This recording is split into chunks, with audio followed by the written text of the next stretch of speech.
സമസ്ത എന്ന് പറയുന്ന പ്രസ്ഥാനം കേരളത്തിൽ എന്തിനാണ് ഉണ്ടായത്? അത് ഞാനല്ല പറയേണ്ടത്, പിന്നെ പറയേണ്ടതോ അവരാണ്.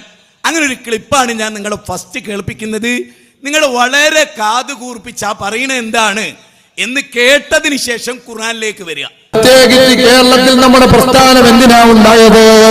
ഓസുല്ലാളവനെ വിളിക്കണമെന്ന്, വിളിച്ചാൽ ഉത്തരം കിട്ടുമെന്ന്, വിളിക്കാൻ പറ്റുമെന്ന്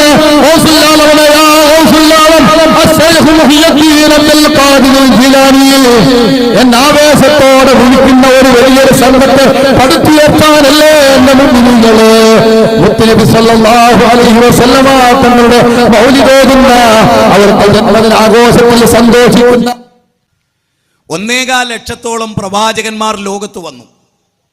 ഏതെങ്കിലും ഒരു നബി ഞാൻ വന്നത് ഒരു മഹാനായ ഷെയ്ഖിനെ വിളിക്കാനും അത് ഉറക്കെ വിളിക്കുന്ന യാ ഷെയ്ഖ് മുഹിദ്ദീൻ അബ്ദുൽ ഖാദർ ജീലാനി എന്ന് ജീലാനുകാരനായ മുഹിദ്ദീൻ ഷെയ്ഖിനെ വിളിച്ച് ഇബാദത്ത് ചെയ്യാനാണ് ഒരു പ്രസ്ഥാനം ഉണ്ടായത് എന്ന് പരസ്യമായിട്ട് പറയുമ്പോൾ അതിൻ്റെ അർത്ഥം എന്താണ്? ഞങ്ങൾക്ക് പ്രവാചകന്മാരുമായി ഒരു ബന്ധവും ഇല്ല എന്നാണ് ആ പറഞ്ഞത്. എന്തിനാണ്? വളരെ ഉച്ചൈസ്തരം ഉറക്കെ ഔസുൽ ഔലമിനെ ആവേശപൂർവ്വം വിളിക്കുന്ന ഒരു ജനതയെ ഉണ്ടാക്കാനാണ് സമസ്ത ഈ കേരളത്തിൽ ഉണ്ടായത്. നിങ്ങൾ പറയൂ, ഇതിനെന്ത് ഖുർആന്റെ പിൻബലമുള്ളത്? ഏത് ഹദീസിന്റെ പിൻബലമുള്ളത്? ഒരു ഖുർആനിക വചനം. ഔസുൽ ഔലമിനെ വിളിപ്പിക്കലാണ് ഇസ്ലാമിക സംഘത്തിന്റെ അഹ്ലുസുന്നത്തി വൽ ജമാഅത്തിന്റെ പ്രത്യേകത എന്ന് ലോകത്തെ പഠിപ്പിച്ച ഏത് വചനമാണുള്ളത്? ഏത് ഇബാറത്താണുള്ളത്? നിങ്ങൾ മനസ്സിലാക്കുക. എന്താണ് പറഞ്ഞത്? ആവേശപൂർവ്വം ഔസുൽ ഔലമിനെ വിളിക്കാം. അങ്ങനെ വിളിച്ചാൽ കുഴപ്പമില്ല. അത് ആവേശപൂർവ്വം വിളിക്കുന്ന ഒരു സംഘത്തെ ഉണ്ടാക്കാനാണ് സമസ്ത ഉണ്ടായത്. നാം അത് അക്ഷരാർത്ഥത്തിൽ വിജയിക്കുകയും ചെയ്തു. അള്ളാനെ മാത്രം വിളിക്കുന്ന ആളുണ്ടാക്കാൻ കഴിഞ്ഞില്ല. അള്ളാന്റെ സൃഷ്ടികളെ ആവേശപൂർവ്വം വിളിക്കുന്ന, ഞാൻ നിങ്ങളോട് ചോദിക്കണം, നിങ്ങളുടെ നബി ആരാണ്? സമസ്തക്കാരോട് ഞാൻ തുറന്ന് ചോദിക്കണം, നിങ്ങളെ പ്രവാചകൻ ആരാണ്? നിങ്ങൾ പറഞ്ഞോ, പേര് പറഞ്ഞോ. മുഹമ്മദ് നബി എന്നാണോ? ഞാൻ നബീന്റെ ഇങ്ങനെ ഒരു വാചകം കൊണ്ടാ. റസൂലുള്ളാഹി സ്വല്ലല്ലാഹു അലൈഹി വസല്ലം ഖുതുബ 500 എണ്ണം നടത്തിയിട്ടുണ്ട്. ആയിരക്കണക്കിന് ചെലുതും വെറുതുമായ പ്രസംഗങ്ങൾ നടത്തിയിട്ടുണ്ട്. ഏതെങ്കിലും ഒരു പ്രസംഗം എന്നെ അള്ളാഹു തെരഞ്ഞെടുത്തയച്ചത് ഇബ്രാഹിം നബിയെ ആവേശപൂർവ്വം വിളിക്കാനാണ് എന്നൊരു ക്ലിപ്പ്, എന്നൊരു പ്രസംഗം മുഹമ്മദ് നബി സല്ലല്ലാഹു അലൈഹി വസല്ലം നടത്തിയോ? ഇബ്രാഹിം നബി വന്നിട്ട് വാപ്പാനോട് ഞാൻ നൂഹ് നബീനെ ഉറക്കെ വിളിക്കുന്ന ഒരു സമൂഹത്തെ ഉണ്ടാക്കാനാണ്, വിളിക്കു വാപ്പ നൂഹ് നബീനെ എന്ന് പറഞ്ഞിട്ടുണ്ടോ? ഞങ്ങളോട് ചോദിക്കുകയാണ്. ഇനി ഞാൻ നിങ്ങളെ അള്ളാഹുവിന്റെ ഗ്രന്ഥത്തിലേക്ക് ക്ഷണിക്കുകയാണ്, വിശുദ്ധ ഖുർആനിലേക്ക്. ആ വിശുദ്ധ ഖുർആനിന്റെ ഏതാനും വാചകങ്ങൾ ഇതിനോട് അനുബന്ധമായി ശരിക്കും നമ്മൾ മനസ്സിലാക്കേണ്ടതാണ്. ശരിക്കും നോക്കിക്കോളൂ നിങ്ങൾ. വലഖദ് ബഅസ്നാ ഫീ കുല്ലി ഉമ്മത്തി റസൂലാ അൻ അബ്ദുല്ലാഹ വജ്തനിബുത് താഗൂത്ത്. വിശുദ്ധ ഖുർആൻ 16-ാം അധ്യായം സൂറത്ത് നഹ്ൽ 36-ാമത്തെ വചനം. ഈ വചനത്തിൽ എന്താ ഉള്ളത്? തീർച്ചയായും ഓരോ സമുദായത്തിലും നാം ദൂതന്മാരെ നിയോഗിച്ചിട്ടുണ്ട്. ഓരോ സമൂഹത്തിലും വലികുല്ലി ഖൗമിൻ ഹാദ്. സൂറത്ത് റഅദിലാണ്, സൂറത്ത് മുഹമ്മദിലാണ്, 7-ാമത്തെ വചനമാണ്.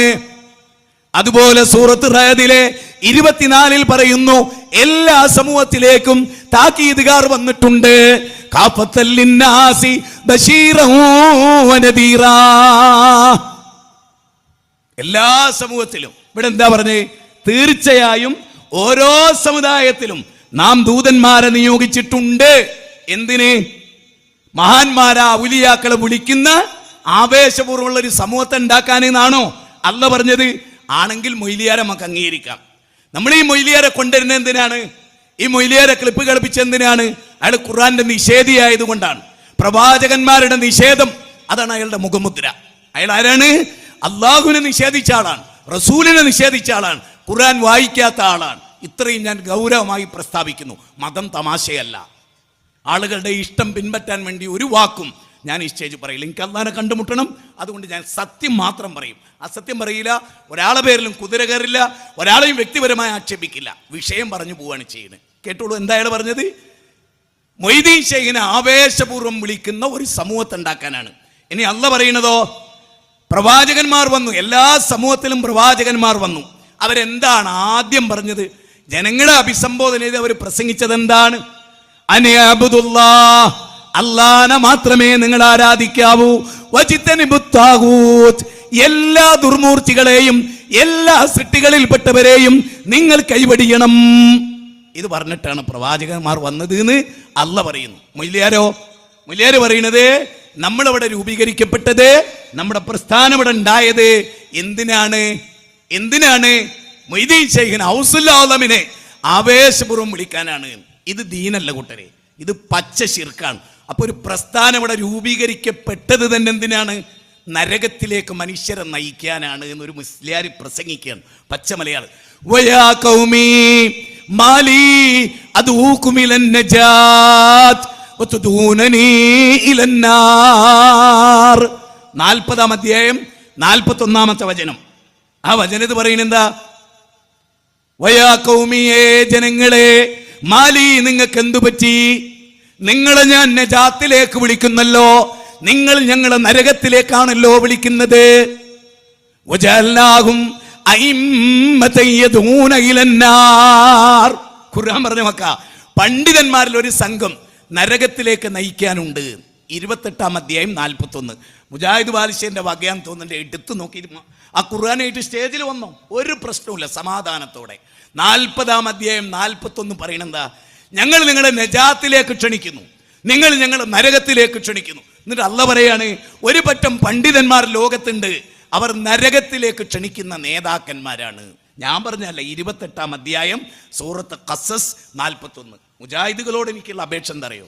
ഞാനിവിടെ ഉദ്ധരിക്കുന്ന ആയത്ത് ആദ്യം പഠിക്കേണ്ടത് നമ്മളാണ്, പഠിക്കുക വേണം. ഇത് സമ്പൂർണമായ ലാ ഇലാഹ ഇല്ലല്ലാഹ് എന്ന വിഷയത്തിന്റെ നോട്ടാത്.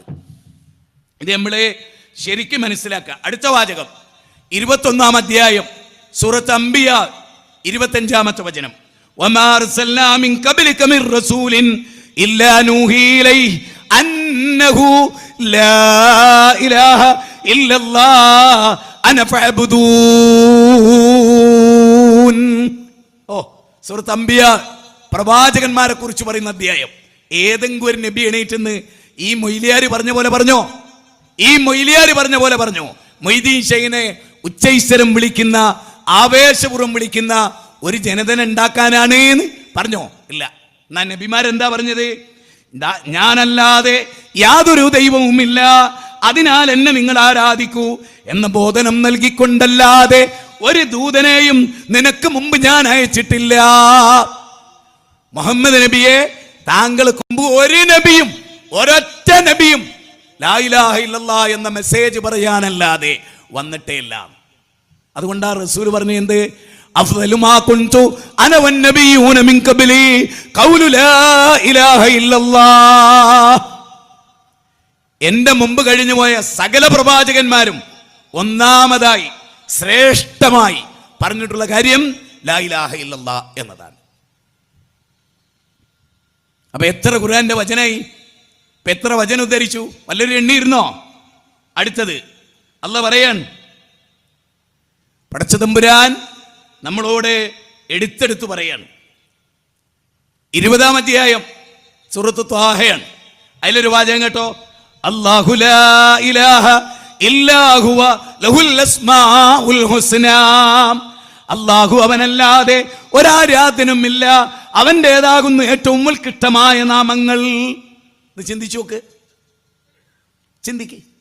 ഇനി അടുത്ത വാചകം ഫസ്റ്റ് പറഞ്ഞതിന്റെ ബാക്കി കേൾക്കാൻ വേണ്ടിയാണ്. അള്ളാന്റെ ഗ്രന്ഥം പറയുമ്പോൾ അതൊരു മനോഹരമാണല്ലോ. വൈദാ തുലിയത് അലൈഹിം ആയാതുഹു സാദതുഹും ഈമാനാ. ആയത്തുകൾ ഓതി കേൾപ്പിക്കപ്പെട്ടാൽ സദസ്സിലുള്ളവർക്ക് ഈമാൻ ഉണ്ടാകും, ഈമാൻ വർദ്ധിക്കും.